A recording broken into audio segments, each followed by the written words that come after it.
How to recover deleted messages on Facebook Lite.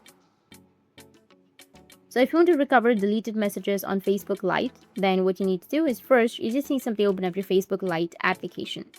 Make sure that you have a stable internet connection. After that, you need to go with your profile or go with the three horizontal lines, which will be in the top, and go with settings and privacy. And from here, go with settings. Under settings, you need to tap on download your information, which will be on your account center. So go with your account center and then go with your information and permissions and tap on export your information. After that, just go and download your information. If you've deleted something, you can just simply go and download it. So tap on create export, select your Facebook, tap on export to device if you want to export it on your device, or you'll also have an option of external service. Now go with the notification email. You can customize your information. Like if you want messages, then you need to choose only messages and not all of the other things. Go and remove the tick for all the other options, or tap on clear all and only select messages.